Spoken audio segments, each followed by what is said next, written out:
And then I saw an attempt on his life. This bullet flew by his ear, and it came so close to his head that it busted his eardrum. Ada upaya penembakan atau assassination terhadap Donald Trump. Dia lagi kampanye, di tengah-tengah kampanye tiba-tiba dia merasakan, aduh pengen bunyi bisikan apa nih Roh Kudus. Oh ternyata kok darahnya keluar gitu. Ternyata bukan Roh Kudus teman-teman. Orang-orang mulai berkonspirasi sedunia nih gitu kan. Karena ditemukan sebuah footage di 4 bulan sebelum kejadian, jadi 13 Juli, 15 Maret sebelumnya, 4 bulan sebelumnya itu ada seorang yang mengaku atau dianggap sebagai seorang nabi. Apa bedanya nubuat sama ramalan kok? Orang-orang tuh mulai berpikir apakah berarti orang-orang ketika dia meramal atau bernubuat itu sesuatu yang harus kita percaya gitu.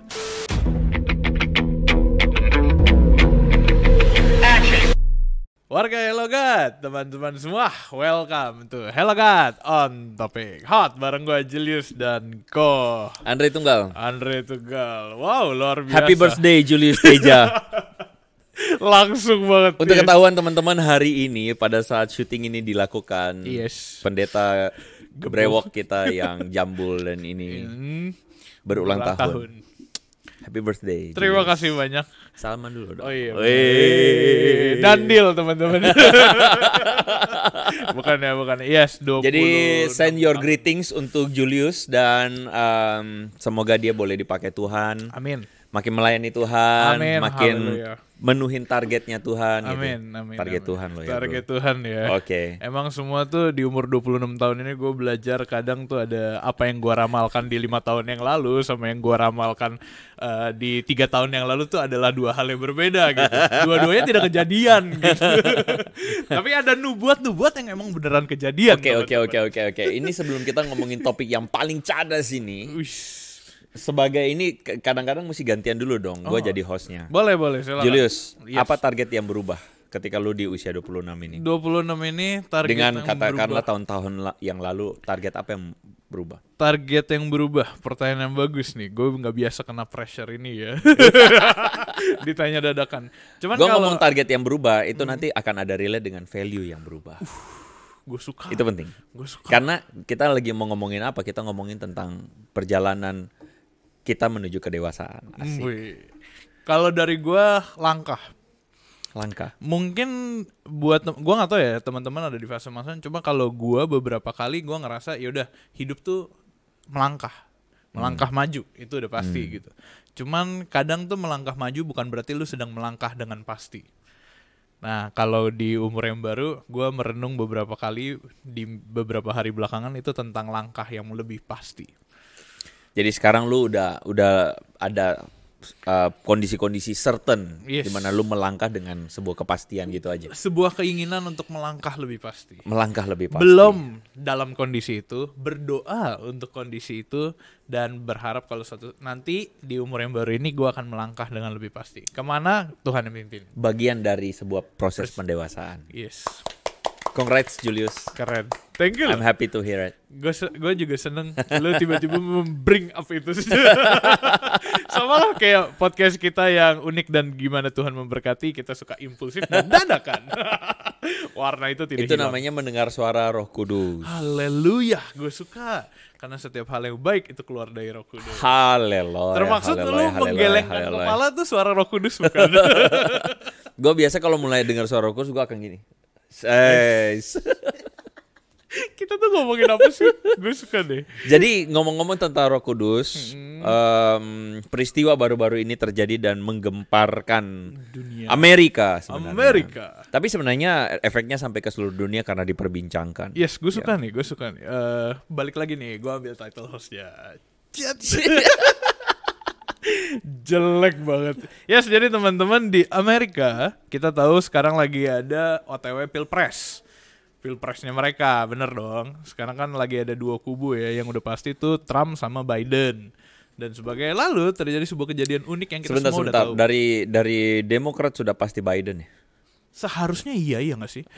Kalau Republikan udah pasti Trump. Karena setahu gua pemilihan mereka itu tuh Oktober ya, atau Oktober masa jabatannya Biden kelar.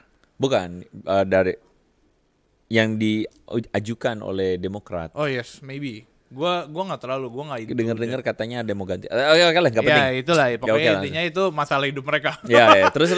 Tapi bisa jadi pengaruh ke kita. Nah, jadi kemarin tadi gue dengar dari Ko Andre juga 13 Juli itu si Trump tuh lagi kampanye di satu kota, di Pennsylvania. State. Iya, namanya Pennsylvania. Sebelahnya PIK 2 kan? Begitu.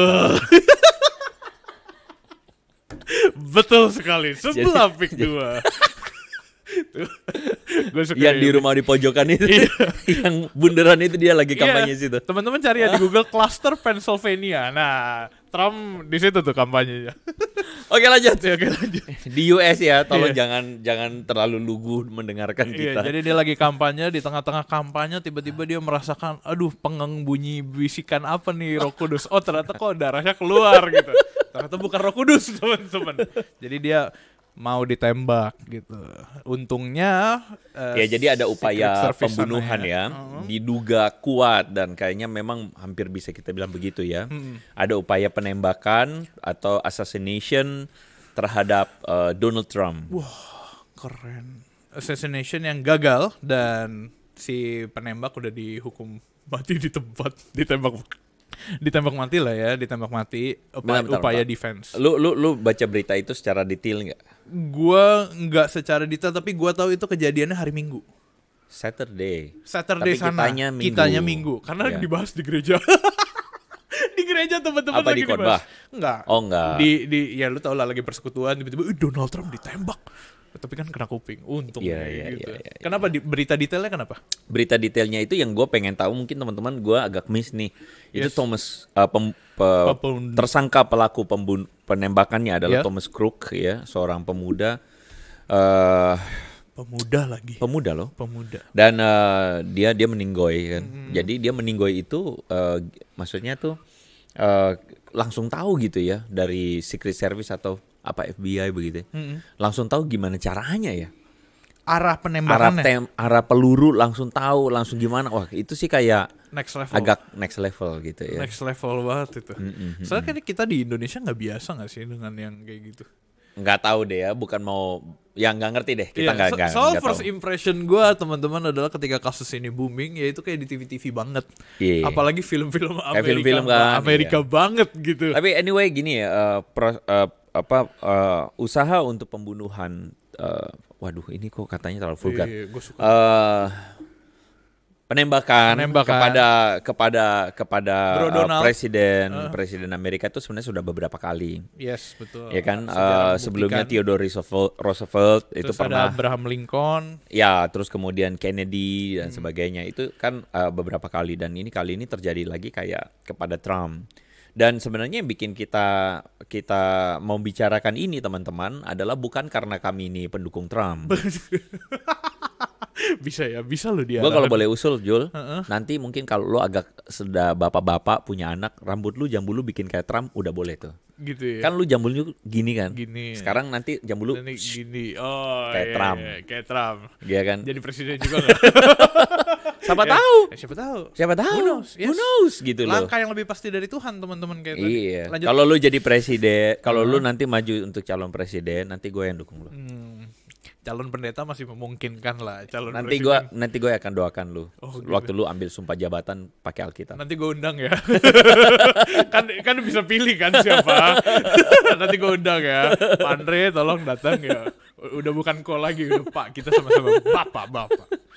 Lanjut. So yang bikin kita ini adalah bukan karena kita pendukung Trump for sure, karena nggak ada urusan ya kita di Indonesia. Dan misalnya teman-teman kalau ngomong wah itu kan soal agama, kita enggak melihat agama itu penting sebagai sesuatu yang menjadi requirement untuk menjadi seorang pemimpin negara. Yes. Ya dalam arti jangan salah sangka. Bukan agama A, agama B, agama C ya, tapi yang penting adalah bagaimana dia punya requirement atau dia punya Kompetensi. kapabilitas, Yes, kapabilitas sebagai seorang pemimpin negara, which means itu yang paling penting. So kita nggak mendukung Trump sama sekali, tidak menduk dalam upaya untuk campaign apapun. Iya. Tapi begini, yang menarik adalah bersamaan dengan cerita ini, mulai muncul spekulasi. Wih, ini spekulasi nih, yang paling seru. ya, orang-orang mulai berkonspirasi sedunia nih gitu kan. Karena ternyata ditemukan sebuah footage di 4 bulan sebelum kejadian, jadi 13 Juli, 15 Maret sebelumnya, ya 4 bulan sebelumnya itu ada seorang yang mengaku atau dianggap sebagai seorang nabi. Oh, Quote unquote lah, nabi, kayak melihat penglihatan begitu ya, prophecy. Jadi dia bilang dia mendapatkan penglihatan dari Tuhan. Nanti footage-nya ditampilkan ya. On the nation, and it was being birthed, and it just kept spreading like fire all throughout America, all throughout. And I saw Trump rising up, and then I saw an attempt on his life. This bullet flew by his ear, and it came so close to his head that it busted his eardrum. And I saw he fell to his knees during this time frame, and he started worshiping the Lord. He got radically born again during this time frame. I'm talking, people say he's saved now, but Nah, jadi katanya dalam footage tersebut atau dalam video yang baru teman-teman lihat bahwa dia tuh melihat penglihatan bahwa Trump itu peluru melewati kupingnya ya. Iya, peluru kurang lebih ada desainnya nih seperti ini teman-teman. Supaya jelas nih, gue baca lagi nih ya. Saya melihat Trump bangkit lalu melihat upaya terhadap diri hidupnya, peluru terbang melewati telinganya. Persis ya, telinga tuh. Dan begitu dekat dengan kepalanya sehingga merusak gendang telinganya.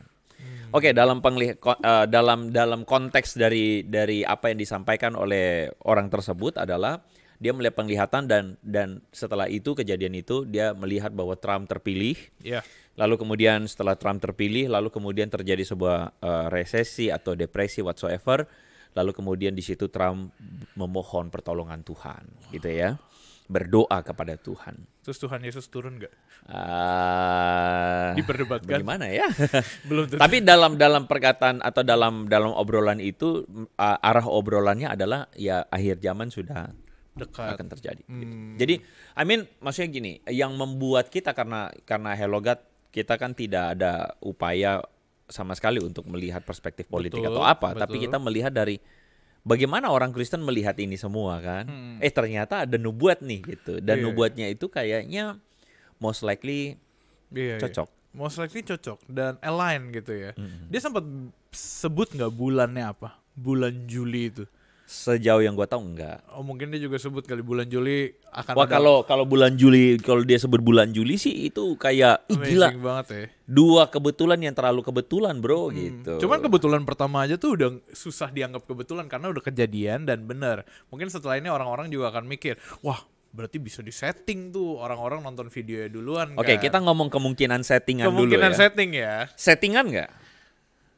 Menurut gua, karena tadi kita sempat bahas juga dan sebelum kita bahas, gua tuh juga udah berasumsi itu bukan settingan. Banyak orang tuh bilangnya settingan. Karena apa? Karena dalam upaya supaya menimbulkan simpati terhadap Trump, ya kan? Bisa. Ada konspirasi-konspirasi itu. Tapi settingannya terlalu bahaya. Itu tadi benar.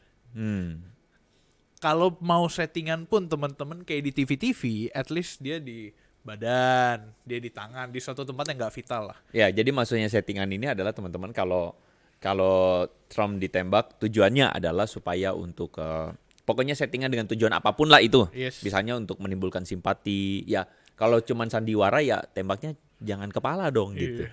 Pakai peluru plastik. Karena resikonya terlalu besar gitu kan. Iya. Atau tembaknya ya di tangan kayak di mana kan. Tapi ini arah targetnya kepala dan tipis sekali begitu ya, ke kuping gitu. Dengan jarak 100 meter. Seorang penembak jitu dengan jarak 100 meter, tembak kuping itu being too vulnerable. Maksudnya maksudnya being too sangat risky banget. Iya, resikonya tinggi. Sangat beresiko banget. Kalau misalnya meleset lewat 1 senti, kena kepala, mati. Jadi most likely enggak. Tidak settingan. Iya. Dan kalau ini tidak settingan dan ini kejadian benar-benar terjadi dan kemudian ternyata pelurunya kena kuping dan seperti nubuatan itu. So, menurut teman-teman itu beneran nubuatan atau enggak? Nubuat ya. Iya. Apa bedanya nubuat sama ramalan kok? Gue tuh kepikirannya itu sebenarnya. Nubuat sama ramalan bedanya apa? Iya, pada dasarnya sebenarnya nubuat dan ramalan itu kita harus mampu melihatnya dulu sebagai sebuah produk dari civilization. Oke, produk dari civilization itu apa? Karena misalnya kalau kita melihat secara sivilisasi atau peradaban, dalam peradaban itu kan pasti ada yang namanya superstitious things ya, superstitious, maksudnya belief, tahayul dan sebagainya. Dan itu tuh muncul sebagai perilaku atau secara psikologis manusia tuh kayak mau mengcope ketidaktahuan dia atau misterinya dia, misteri yang dia belum mengerti, ya kan? Jadi yang namanya ramalan itu sangat natural.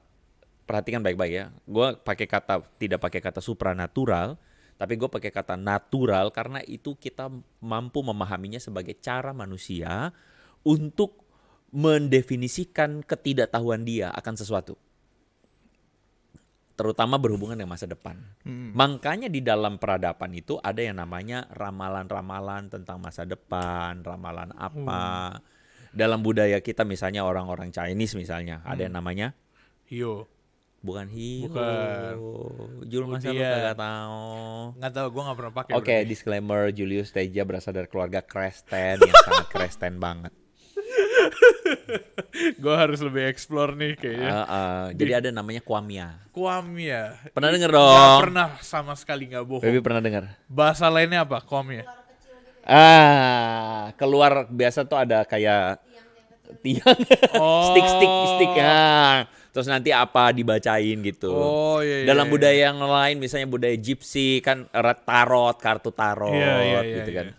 Ya kalau dalam budaya Jawa misalnya ya macam-macam lah gitu. Ada namanya ramalan. Nah ramalan itu tuh kan sesuatu yang kayak yang gua melihatnya sebagai sesuatu yang natural saja. Jadi gue nggak mau melihatnya sebagai sesuatu yang wah ini disclaimer ya, belum apa-apa teman-teman langsung kita bilang setan. Gak usah begitu juga. Maksudnya kasihan setan juga ya. Si setan itu dituduh banget. Iya betul, gue setuju. Gue sebagai orang-orang yang punya banyak setan di rumah, gue membela mereka. Yang sering mereka menyapa gue malam-malam gitu dengan bunyi dan sebagainya, gue membela mereka. Tapi itu beneran terjadi? Beneran terjadi. Oh gitu? Di rumah gue sering. Karena kan gue tinggal sendiri kan beberapa kali. Jadi banyak bunyi, banyak itu. Terus kadang-kadang gue mau memastikan Jul, itu jangan-jangan lu maksa itu setan. Bisa jadi. Kucing lu? Oh bisa, tapi kan kucing gue agak jauh di depan. Kedap. Bunyinya di mana? Bunyinya bisa dari bawah dapur, bisa dari mana? Kucingnya turun ke dapur? Nggak mungkin kan dikunci. Lu pernah nonton itu nggak? Apa Animals Pet Life? Apa? Belum pernah. Itu loh film yang ada pet life terus kemudian kalau tuannya pergi tahu-tahu petnya itu ternyata. Gue tahu, gue pernah nonton cuplikannya. Ini gue kasih lihat teman-teman. Bisa jadi kayak gitu. Atau enggak Toy Story kan, mainan-mainan tiba-tiba keliling-keliling mulai ngaco. Balik ke ramalan sama nubuat. Iya, jadi maksudnya jangan semuanya tuh kita ngomong setan karena kalau menurut gue ya kadang-kadang ramalan-ramalan itu sesuatu yang cuman by luck, sesuatu yang cuman gak selalu harus hubungannya sama setan gitu. Oke, tapi gue kasih satu referensi kasus nih. Bukan referensi kasus doang, ada banyak. Lo tau kan beberapa kali banyak kartun-kartun yang meramal kejadian. Simpson, Family Guy, mungkin gue gak tahu Family Guy ada atau enggak. Dan beberapa kartun lainnya, cuman yang paling terkenal itu Simpson. Karena dia bisanya teman-teman meramal satu kejadian yang sangat fenomenal. 9/11 waktu di 2001. 9/11 tuh seakan-akan dipredik terjadi sama si kartun itu. Itu gue belum benar-benar riset ya. Iya. Tapi perlu gue riset, gue lihat dulu. Tapi as far as I know, yang sejauh gue tahu memang itu banyak cocok logi tuh. Iya, cocok logi. Sejauh yang gue tahu ya. Oke. Gitu. Tapi gue belum berani untuk komentar itu. Tapi orang juga menghubungkan dengan Nostradamus. Iya. Ya, Nostradamus kejadian kemarin yang mana? Oh. Jadi di Inggris pernah terjadi sebuah kebakaran besar. Kalau nggak salah tahun 1600-an ya, kebakaran besar dan itu katanya Nostradamus sudah bilang. Terus kemudian kejadian kemarin apa ya yang sempat ramai? Kobe Bryant yang kecelakaan helikopter. Emang iya? Gua Nostradamus bukan Nostradamus, mungkin itu Simpson kali. Ada yang lain, sorry maaf ya. Ini kita tiba-tiba muncul jadi kita belum riset ya. Jadi maksudnya orang menghubungkan dengan ramalan-ramalan kayak gitu. Nah, gue mau cerita dulu soal masalah nubuat sama ramalan. Jadi begini, kita mesti memahami bahwa dalam budaya atau kebudayaan Israel, kan nubuat ini kan yang kita sekarang warisin atau kita ngerti baca dari Alkitab itu kan dari Israel dong. Iya, semua itu pakai kata nubuat. Iya, pakai kata nubuat atau prophecy ya. Jadi itu adalah sesuatu yang sebenarnya juga tidak bisa kita benar-benar lepasin dari konteks culture. Di mana konteks culture pada waktu itu hampir di semua kebudayaan yang lain ada yang namanya ramalan-ramalan, right? Nah, cuman kita mesti memahami bahwa cara Tuhan memperkenalkan diri kepada bangsa Israel adalah bagaimana Tuhan itu hadir sebagai Tuhan yang benar di antara ilah-ilah yang salah. Itu caranya.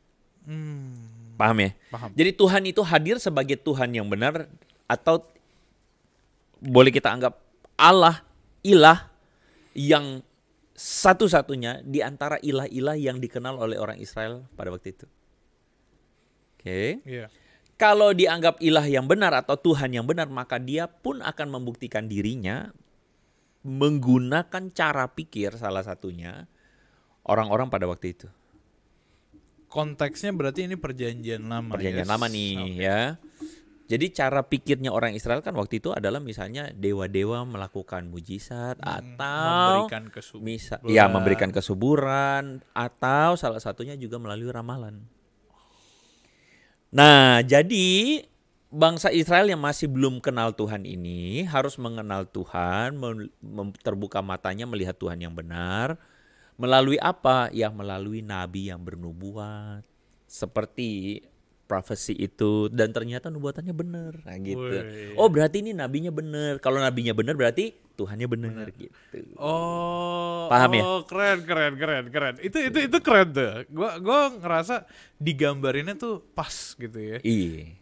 Dengan konteks perjanjian lama. Tapi kan satu ramalan dan nubuat tuh yang gua kepikiran, ini bukan sesuatu hal yang baru ya. Kita udah tahu dari zaman Kejadian tuh Yusuf udah bernubuat melalui mimpi gitu kan. Suatu saat akan ada terjadi 7 tahun kelimpahan dan 7 tahun kekeringan atau enggak kelaparan gitu-gitu dan sebagainya kan. Itu sampai hari ini orang-orang tuh mulai berpikir apakah berarti orang-orang ketika dia meramal atau bernubuat itu sesuatu yang harus kita percaya gitu.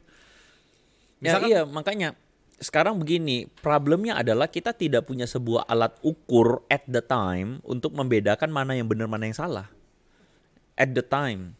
Karena gue rasa gini, adalah sangat naif banget kalau kita bilang, wah gila gue punya kepekaan terhadap Tuhan, gue connect banget sama Tuhan sehingga waktu gue lagi no ini bukan dari Tuhan, no ya ini pasti dari Tuhan. Kayaknya kepekaan itu tuh kayak terlalu naif deh kita ngomong kita punya. Iya nggak sih? Kayak kita makhluk natural banget dan dia adalah makhluk yang Tuhan adalah Tuhan pribadi yang supranatural, yang kayaknya terlalu muluk-muluk kita bilang kayak gue punya kekuatan super quote and quote mengerti apa kata Tuhan, hati Tuhan. Kita memahami Tuhan sejauh apa yang firman Tuhan katakan buat kita kan, ya kan, tulisan yang diilhami oleh Tuhan sendiri gitu, Alkitab.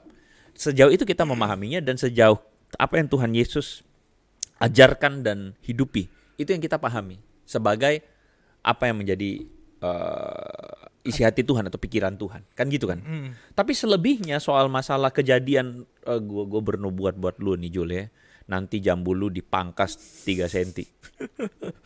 Kayak nanti lu pulang ya, entah bagaimana gue membayangkan apa ya, ada burung ya, yang kemudian tiba-tiba hinggap jambak jambu lu sampai jambu lu kejak. Maksudnya itu bukan sesuatu yang dibahas dan nggak ada faedahnya dengan urusan apa kata firman Tuhan gitu loh. Jadi terlalu naif lah kalau gue bilang gue punya itu. Kecuali kalau ada orang yang kepedean ngomong ya silakan ya, gue nggak. Gue ada pertanyaan lanjutan. Gue nggak mau gitu. Gue ada pertanyaan lanjutan, tapi sebenarnya gue mau iseng cerita dulu soal jambul berhala ini teman-teman. Jadi ini sekarang ternyata udah jadi berhala gue. Jadi yang gue rawat dengan baik. Jadi ternyata ini tuh branding yang sangat baik, teman-teman. Gue mengikuti sebuah acara baru-baru ini yang berhari-hari, dan ternyata orang-orang yang gue nggak kenal, ada beberapa yang notice nih si host Hello God gitu kan satu. Terus ada beberapa yang bilang, Jambulnya rambutnya kenapa bisa tinggi banget ya? Kenapa bisa tinggi banget ya? Ternyata ini sudah menjadi berhala teman-teman. Akhirnya gue mengetahui itu jadi branding lo. Iya, apa yang bisa mengalihkan pandangan orang dari perut besar ke rambut yang tinggi. Itu intermezzo teman-teman. Bagus. Terima kasih. Itu hadiah dari Tuhan gitu.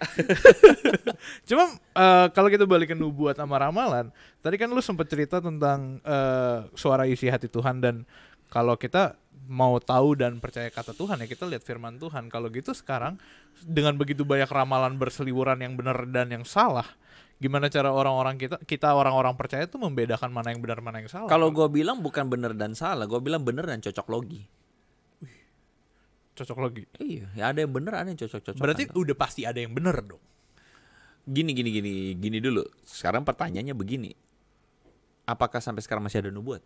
Itu pertanyaannya. Wah. Ada. Ya dong. Ada. Gini dulu. Ada. Pada kasus Trump tadi itu beneran nubuat atau enggak? Kalau dilihat dari videonya, dia menggambarkan kata-katanya sih kata-kata yang sangat terdengar atau terkesan cukup bijak ya. Peluru lewat di kuping, ya, terus kemudian lewat gendang telinganya, dan gue bilang it's too good to be true. Maksudnya terlalu kebetulan untuk menjadi sebuah kebetulan. Bahasa itu terlalu kebetulan. Maksudnya adalah kebetulan terlalu dengan kebetulan untuk menjadi sebuah yang kebetulan. Sangat tinggi ya? Iya, kemungkinannya menurut gue sih sangat ini. Tapi oke, anggaplah kita cocok logi lah begitu ya. Tapi ya sudah, kalau perspektif gue adalah gue tidak terlalu peduli dengan nubuat itu. Sampai nanti gue amati apakah itu semua mendatangkan kemuliaan bagi nama Tuhan? Apakah itu semua membuat ada pertobatan? Apakah itu semua membuat orang akhirnya tersadar dan mencari Tuhan? Buat gue itu yang paling penting. Jadi nubuatan itu entah benarkah atau cocok logika atau salahkah, gue rasa bukan itu. That's not the purpose. Karena nubuat dan sebagainya itu adalah cuman medium atau cara Tuhan. Cara Tuhan untuk mewujudkan tujuannya Tuhan. Iya gak sih? Iya. Like sama kayak mujizat. Kita bilang mujizat ini benar atau nggak benar atau enggak. Iya. Buat gue diskusi mujizat benar atau enggak itu is another discussion. Oke lah, boleh kalau lu mau diskusi. Tapi kalau sebenarnya tujuan akhirnya adalah apakah mujizat itu berujung pada pertobatan? Apakah mujizat itu berujung kepada nama Tuhan dipermuliakan? Gitu maksud gue. Iya. Kalau mujizat itu terjadi, tapi kemudian ujung-ujungnya adalah hidup lu sama aja, buat apa lu ada? gak berubah. Gue pikir ya sudah gitu. Karena yang kita pentingkan kan agendanya Tuhan, bukan kerjaannya Tuhan tuh dalam arti itu mujizat atau itu nubuat gitu. Mengerti maksudnya ya? Jadi maksud gue adalah puji Tuhan kalau misalnya dari sini kemudian orang kemudian merasa bahwa gila, misalnya Trump bertobat. Dalam tanda kutip background dia emang sebenarnya adalah seorang Kristen. Tapi kan kita tahu orang yang beragama Kristen belum tentu hidupnya benar-benar mengalami pertobatan sejati kan. Dan gue juga nggak bisa bilang bahwa Trump itu tidak bertobat. Tapi maksudnya adalah kita lihat seringkali kan gestur-gesturnya Trump itu kan kayaknya agak cross the border ya. Iya. Terlalu ya seharusnya tidak benar begitu kan ya. Nah, maksud gue tuh adalah yang gue cuman mau lihat adalah melalui kejadian ini, apakah Trump benar-benar merendahkan dirinya katakanlah untuk kemudian benar-benar mengakui keberadaan atau otoritas Tuhan dan kemudian mau menjadi seorang pemimpin yang takut akan Tuhan. Itu yang lebih gue mau peduli liatin. Karena itu satu pengalaman near death experience yang dia alami. Banget. Sangat perlu ditampilkan nggak nanti footage yang kuping itu? Ada banyak omongan atau pendapat diskusi pakar ahli yang bilang kalau dia menggerakkan gestur kepalanya sedikit. Itu dalam hitungan detik bahkan mungkin kurang dari 1 detik loh itu. Shut, langsung. Kalau dia terlambat gerakin kepala, terlambat begini ya, dia terlambat begini, kena tuh, tembus. Puji Tuhannya media-media tuh zaman sekarang banyak yang record dan sebagainya, itu akhirnya orang-orang bisa melihat. Ya, VAR. Video. Jadi bagaimana Argentina yang menang? Weh, tentu saja gue bangga dong. 1-0 walaupun sayang Messi cedera. Iya, ada VAR-nya gitu. Jadi lu Inggris atau Spanyol? Gue jujur gue dukung Spanyol. Dan ternyata beneran menang dia. Gue dari dulu Italia, tapi Italia selalu gue nggak mau Euro 2000 nggak boleh ngatain Euro 2020 doi menang juara Italia. 2020 itu terlalu lama. Iya, cuma finalisima kalah sama Argentina. 2020 menang, iya toh? Tapi Piala Dunia nggak masuk. itu komedi kehidupan, itu teman-teman. Konyol dan oke, izinkan gue ngomong gini, bodoh. Percakapan panjang lebar tentang nubuat dan ramalan berujung pada Euro dan Piala Dunia. Tapi gini ya, gue mau kasih tahu bahwa nubuatan itu sendiri kita, kalau gue punya stance adalah gue percaya Tuhan masih bekerja dengan berbagai cara, dan bukan tidak mungkin jika Tuhan juga bekerja melalui nubuatan. Tapi gue berharap bahwa kita semua sebagai orang Kristen mengerti bahwa nubuatan itu juga misalnya dikasih tahu oleh Paulus misalnya di dalam perjanjian baru ya terhadap jemaat di Korintus. Dia bilang bahwa kamu punya karunia bernubuat, tapi tidak ada artinya kalau kamu tidak punya kasih. Bahkan ketika kamu ngomong tentang bernubuat dengan bahasa apa dan sebagainya, Paulus bilang apa yang paling esensi? Kasih. Jadi nubuat itu kalau lu kesima dan terpesona dengan orang bilang, wah nubuat, cari ke ibadah ke sini atau ke persekutuan supaya lu dinubuatin sama itu. Kalau kita pakai bahasanya Alkitab, lu masih kanak-kanak rohani. Karena lu cuman mau cari tanda-tanda heran. Oh, itu keren banget. Gitu. Iya. Nubuat itu sebenarnya juga kalau kita pahami tidak hanya sebagai sebuah perkataan saying about future. Tapi nubuat itu juga bisa jadi berbicara tentang kebenarannya Tuhan, kata-kata hikmat, ya kan? Jadi tidak harus selalu nubuat itu hubungannya dengan, wah nanti di masa depan gue cari jodoh siapa nih gitu. Gue nanti jadi apa nih, gue mau pilih partai apa nih. Nah gitu, bukan gitu. Gue mau pilih jadi kerjaan apa ya, bukan. Gitu, nggak selalu nubuat itu begitu. Bukan untuk memuaskan keheranan lah ya. Iya, tapi nubuat itu juga sebenarnya adalah, kalau ketika sebenarnya bahkan hal-hal yang paling sederhana ketika kita tanya ke orang tua kita. Dan orang tua kita misalnya adalah orang yang dipenuhi hikmat Tuhan. Mengerti takut akan Tuhan, mengasihi Tuhan. Kita tanya, "Ma, Pak, gue sebaiknya ambil S2 atau gue kerja?" Terus misalnya mereka kasih saran misalnya, "Oh, lu mending cari pengalaman dulu." Atau pada masa ini mungkin lo, itu bisa jadi itu jadi dalam tanda kutip nubuat yang baik buat lo. Paham ya maksudnya? Paham. Kayak nubuat itu nggak selalu harus kita hubungkan dengan hasil. Nanti kiamat tahun berapa. Nah gitu. Baru-baru ini kita bahas itu, tapi nggak sama seorang Pak Andre, kita bahas sama Ko Johan tentang dunia yang akan kiamat tanggal 29 Juni diundur jadi 10 Agustus. Gitu ya. Sebulan lagi nih. Gue mau lihat dong. Nggak nyampe lagi sebulan. Tapi gue masih menanti-nantikan alien datang ke bumi loh. Oh gitu. Kalau teman-teman nonton sampai sepanjang ini, alien atau zombie? Nah itu ada dua. Cita-cita Ko Andre banget. Tapi aduh. Cita-cita Ko Andre banget. Gue berharap alien datang tapi alien yang baik. Oke. Alien yang lihat bumi udah rusak sini, gue punya teknologi dan kemampuan untuk membantu. Gue lihat kalinya Jakarta jelek banget, bau. Langsung dibersihin. Terus kemudian di negeri Konoha banyak orang bodoh, langsung dipinterin semua gitu. Bisa gitu ya. Kalau ada alien bisa gitu sih, gue suka. Gue lebih mikir, aduh bumi terlalu panas nih, gue bekuin lagi deh. Global warming gak terjadi. Itu masih make sense. Iya. Boleh tuh alien. Atau alien yang bawa spesies dinosaurus yang dia sudah preserve, terus dia balikin lagi ke bumi. Gue pengen lihat sih. Gue kenapa gak ada film yang bikin gitu ada? Bener, gue pengen lihat. Kita lucu banget sih. Alien gitu, Prometheus ya. Iya. Atau kalau zombie, gue pengen zombie yang cuman makan rumput doang, nggak makan orang. Terus buat Boleh apa ada nggak? zombie? Hah? Terus buat apa ada zombie? Lo dia jadi zombie, dia makan rumput gitu kan. Iya, tapi kan kunci ada zombie adalah orang survive dari zombie itu. Bukan orang menternak zombie itu.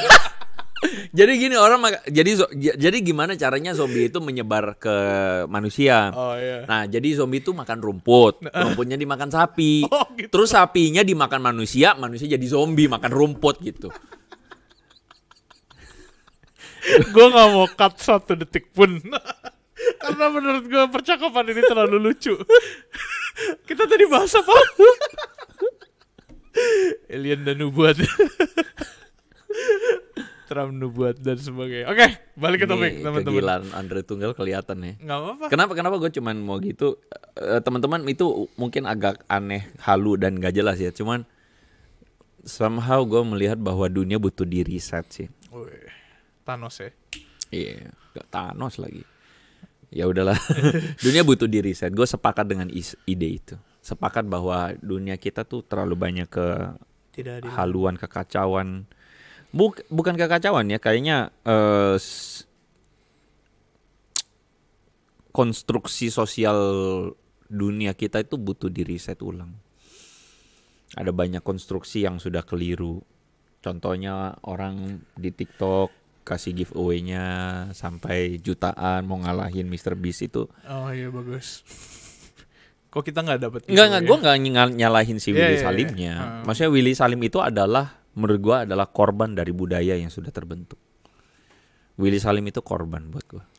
Dia mungkin banyak orang kan sekarang bete banget sama dia kan. Buat teman-teman yang gak tahu Willy Salim, nanti kalian cari lagi. Lagi bete aja. Orang bete kan sama Willy Salim karena mungkin dinilai sombong, arogan, angkuh, caper gitu kan. Sebenarnya dia tuh korban dari budaya kita yang sudah tidak terkendali. Sosial media yang mengeksploitasi kerakusan manusia, mengeksploitasi keinginan manusia untuk terkenal dan sebagainya. Gitulah. Iya, mungkin itu dunia butuh riset. Tapi mungkin itu bukan nubuat, itu adalah sesuatu yang sudah terjadi, sedang terjadi dan mungkin akan terus terjadi. Iya, makanya butuh di riset kan. Covid kemarin gue harap sih sebenarnya jadi riset, tapi ternyata enggak. Covid kemarin tidak jadi riset yang baik, tapi menjadi untuk seluruh dunia. Mungkin buat sebagian orang jadi riset. Riset itu kita tuh jadi manusia yang tersadar. Buat gue ya, kita jadi manusia yang tersadar akan kefanaan kita, tersadar akan keterbatasan kita, tersadar bahwa kita lagi ngejar apa sih. Riset itu perlu. Riset, apalagi buat ulang tahun. Mencari langkah hidup yang lebih pasti. Sama langkah hidup yang lebih. Mungkin terakhir kok untuk teman-teman yang lagi nonton, kita banyak teman-teman. Ya kita mulai dari awal. Halo teman-teman semua, welcome. Mungkin terakhir, kenapa sih kita lupa terus ya ampun. Maklum udah jadi bapak-bapak.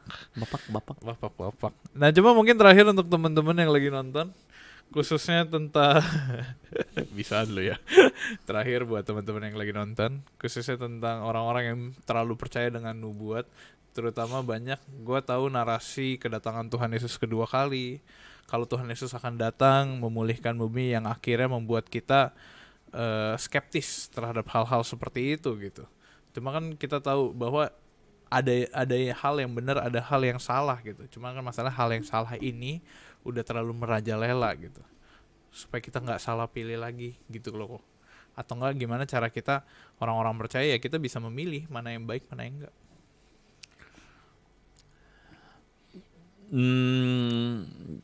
Bisakah kita berandai-andai bahwa kita mesti ingat bahwa menjadi seorang pengikut Tuhan Yesus di abad-abad pertama, mereka itu diutus seperti kata Tuhan Yesus, seperti domba di tengah serigala. Yang tantangannya pada hari itu adalah orang-orang membenci Kristus, orang-orang bagi sebagian kelompok tertentu membenci Kristus karena dia dianggap mengganggu kenyamanan beragama mereka dan tatanan kemunafikan mereka. Jadi bagi kelompok Yahudi katakanlah yang pro dengan ahli Taurat dan orang Farisi itu, mereka mempersekusi orang Kristen yang memberitakan tentang Yesus, menghidupi ajaran Yesus, dipersekusi. Bagi kelompok yang lain, kelompok orang-orang Roma katakanlah, pada mungkin sekitar 30-40 tahun sesudah Kristus naik ke sorga, mereka mempersekusi orang Kristen karena enak dijadikan kambing hitam. Abad-abad pertama, gereja mengalami persekusi, dianiaya karena iman. Mereka seperti domba di tengah serigala. Makanya gue bilang, boleh nggak kita berandai-andai bahwa hari ini sebenarnya esensinya nggak berubah. Kita seperti domba di tengah serigala. Mungkin serigalanya nggak langsung makan kita, tangkap kita karena kita orang Kristen, masukin kita penjara karena kita orang Kristen, dibunuh dan dianiaya. Pada sebagian orang Kristen yang di daerah tertentu mungkin mengalaminya. Gua pernah lewatin dulu waktu di Ambon. Tapi maksud gua adalah kita di kota yang relatif kita bisa beribadah dan beragama dengan cukup punya kebebasan, relatif ya gue bilang. Sebenarnya tantangan kita bisa jadi bukan penganiayaan fisik, tapi tantangan kita adalah hati kita teralihkan sama dunia. Jadi serigala-serigala ini udah bentuknya bukan serigala yang makan kita, tapi serigala yang membuat kita lupa bahwa kita haruslah menjadi domba di tengah serigala, bukan menjadi serigala bersama mereka. Serigala yang membuat kita lupa bahwa kita harusnya menjadi terang dan garam, bukan ikutan gelap seperti mereka. Serigala yang makan kita dalam tanda kutip, bukan makan daging kita, tapi makan pikiran kita dan hati kita. Menurut gue tantangan itu jauh lebih berat daripada serigala yang terang-terangan makan kita. Karena kalau kita tahu secara fisik kita diburu dan dianiaya, kita akan lebih ekstra hati-hati. Tapi kadang-kadang karena kenyamanan, karena viral, karena bisa terkenal, bisa hedon, bisa kaya, bisa nyaman, kita akhirnya termakan sama serigala-serigala yang tidak lagi jadi serigala itu. Gitu sih. Keluar dari zona nyaman. Pergilah, jadikan semua bangsa muridku, baptislah mereka.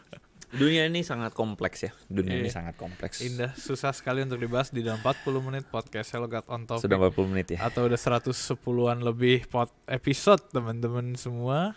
Wow. Tapi pembicaraan kali ini lumayan random tapi asik ya, seru ya.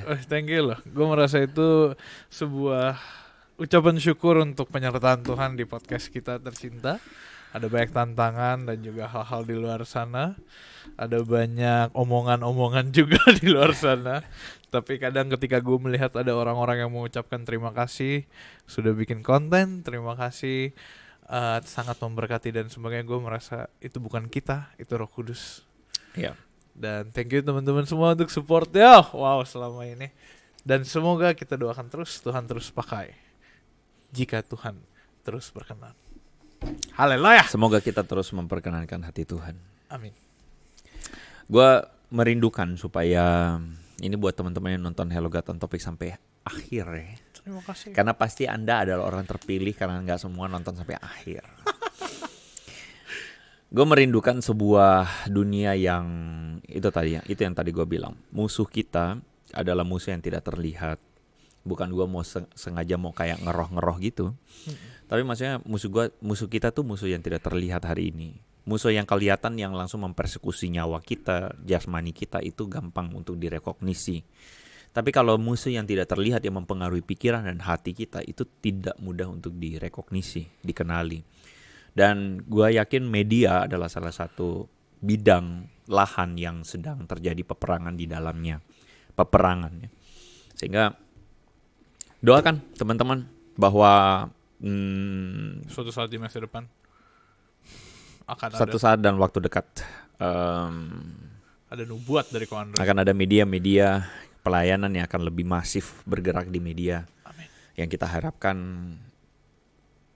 ada kerajaan Allah yang datang. Amin. Di media seperti di surga. Amin. Keren banget. Haleluya. Haleluya. Di setiap masa ada musanya dan setiap musa ada misinya. Nantikan dalam waktu dekat teman-teman. 1-2 bulan lagi. 1-2 bulan lagi. Rilis ya. Gila keren banget. Ampun kakak. Thank you loh Kak Andre. Kita minta tolong dukungan teman-teman untuk dukung pelayanan Kak Andre apapun itu. Kita sama-sama bekerja di ladang Tuhan. Dan ketika kita bekerja dengan tulus, maka Tuhan yang provide ladang itu. Thank you teman-teman semua. Kita minta tolong dukungannya buat follow sosial media kita. Ada Instagram, TikTok, YouTube. Teman-teman bisa juga dengerin episode ini di Noise dan Spotify. Jangan lupa di-share ke teman-teman yang membutuhkan. Mungkin ada teman-teman yang lagi bergumul, atau teman-teman yang mungkin sedang bingung tentang pengajaran. Teman-teman boleh share channel kita, Hello God. Dan minta tolong teman-teman buat download aplikasi kita. Ada di App Store dan di Play Store. Teman-teman bisa kita bergumul bersama, kita bisa saling mendoakan dan juga didoakan. Terakhir aku dengar udah ada banyak teman-teman anak-anak muda yang saat ini sedang dilayani oleh teman kita Mario, yang kalau teman-teman sekarang Thank you untuk Mario. Teman-teman kalau sekarang ngechat di apps kita dan chat di WhatsApp atau Telegram Messenger, teman-teman bisa berhubung dengan salah satu teman kita Mario yang akan melayani dan menemani teman-teman juga untuk kita semua gitu. Oke lah kalau gitu teman-teman, thank you udah mendengarkan episode hari ini. Thank you untuk Feby di sana, thank you untuk Andre di sini, dan thank you teman-teman semua for watching Hello God on Topic, where Hello God will always be on topic. God bless you teman-teman semua. Stay connected with Hello God.